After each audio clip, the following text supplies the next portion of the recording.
ভাবে বলতে পারি নাই। আপনারা যদি আরো ভালোভাবে শুনতে চান তাহলে কমেন্ট করবেন। রাইম ভাই, আপনি কিছু বলেন।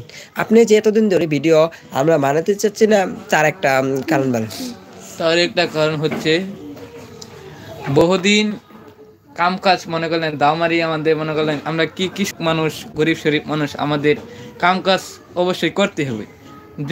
যদি খেতে হয় তাহলে কর্মক্ষেত্রে যে কাম কাজ করতেই হবে।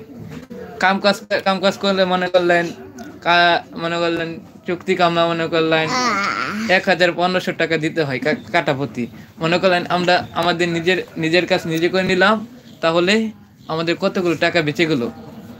আর টাকা বেঁচে যাওয়ার কারণে মনে করলেন আমাদের সামনে আমি আল্লাহ বছর রাখলে 2025 সালে এপ্রিল মাসে এসএসসি পরীক্ষায় অংশগ্রহণ করব। মনে করলেন এই দাওমারি থেকে আমি যে টাকা পয়সা বাঁচালাম, মনে করলেন পরীক্ষা আওয়া যাওয়া গাড়ি ভাড়া মনে করলেন আসিম যাব পরীক্ষা দিতে, মনে করলেন ভাড়া মনে করলেন প্রতিদিন লাগবে 200 টাকা করে। আমার তো বাবা তো মনে করলেন ছোটোখাটো একটা ব্যবসায় মনে করলেন সেরকম বেচে কিনে হয় না। মনে করলেন এই দাওমারি কাম মনে করলেন কাম থেকে টাকা পালাম, টাকাটি সংগ্রহ করে নিজের কাছে রাখলাম, তাহলে আমার পরীক্ষা বাবার কাছ থেকে কোনো টাকা চাইতে হলো না। মনে করলেন আর ভাই আরেকটা কথা, আমরা যে এত কষ্ট করে ভিডিও যে বানাই, আমরা একটা ভিডিও গুনতে মানে যেন কতদিনে 1 সপ্তাহের মোড়ে একটা ভিডিও বানাই। আমরা একটু একটু করে ভিডিও প্রতিদিন করে, তারপর আমরা ওই একটু একটু করে আমরা এডিট করে একসাথে জোড়া করি। আপনারা দেখবেন আমাদের চ্যানেল যে আপনার ভিডিওটি দেখবেন আমরা একটু একটু করে করি। আমরা কিন্তু এত বড় এডিটর না, আমরা যতটুকু পারি এই মোবাইল দিয়ে করি, এই মোবাইল দিয়ে সব কিছু করি, এই মোবাইল দিয়ে ধরেন ভিডিও করি আর ভিডিও করি, এই মোবাইল দিয়ে ধরেন এডিটিং করি, এই মোবাইল দিয়েই সব কিছু করি। আর আমরা যারা আসি তারা তো ছোটোখাটো মানুষ, সবাই তো এত বড় লোক না, তাই আমরা একটা ক্যামেরা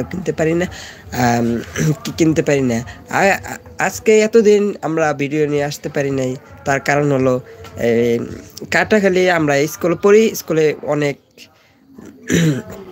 পরীক্ষা ছিল, পরীক্ষার মধ্যে আমরা পরীক্ষা দিয়েছি এবং সবাই পরীক্ষা দিয়েছে, ভালো পরীক্ষা দিয়েছে, সবাই অংশগ্রহণ করছে এবং আমি মোটামুটি আনসার করেছি এবং আশা করছি ফার্স্ট করব।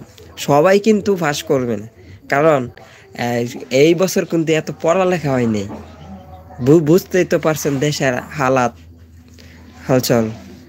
আমরা কিন্তু অতটাও পড়ালেখা করি নাই। সরকার পরিবর্তনের কারণে মনে করলেন লেখাপড়াটা অন্যদিকে চলে গেছে, ছাত্রদের লেখাপড়ার চাপ দ্বিগুণ বেড়ে গেছে। মনে করলেন আগে যে এদের স্বৈরাচার সরকার দেশ থেকে পালিয়েছে, মনে করলেন সে থেকে যে থাকছে যে আমাদের দেশে, কিন্তু আমাদের লেখাপড়াটা অনেক সহজ ছিল। কিন্তু এই ইউনূস সরকার আসার কারণে লেখাপড়া অনেক কঠিন হয়ে পড়েছে। মনে করলেন পরীক্ষা হলে কি পরীক্ষা দিব, মাথা ঘুরাতেই দেয় না। আমরা তো মনে করলেন দুর্বল শিক্ষার্থী, আমরা মনে করলেন দেখে লেখে পরীক্ষা দিই। আমরা যদি সুযোগটা না পাই, তাহলে তো আমাদের ফেল করতেই হবে। আর ফেল করলে আপনাকে আমি একটা প্রশ্ন করতেছি, আপনি মানছিটা দেখে লিখবেন কেন? আপনার কি মুখ নাই?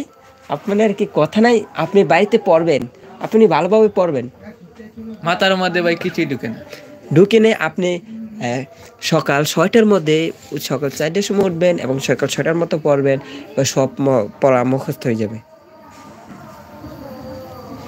ভাই কে আমাদের ইউটিউব চ্যানেল লাইভ স্ট্রিমটা দেখছেন ভাই একটু কমেন্ট করেন। ভাই একজন আমাদের সাথে আছেন ভাই, কমেন্ট করেন ভাই, একটা লাইক করেন ভাই। এতক্ষণ আমরা অনেকক্ষণ যাবত ধরে আমরা লাইভ স্ট্রিম করতেছি, একটা লাইকও করেন ভাই, একটা কমেন্ট করেন ভাই, একটা কমেন্ট করেন। কমেন্ট করলে আপনার সাথে একটু পরিচিত হতাম। আপনি অনেকক্ষণ যাবত ধরে আপনারা আমাদের সাথে ছিলেন।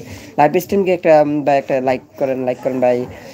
আপনার যেখান থেকে দেখতেছেন এবং ভাই কমেন্ট করবেন, যেখান থেকে দেখতেছেন এবং যেখান থেকে দেখবেন আর একটা কমেন্ট করবেন।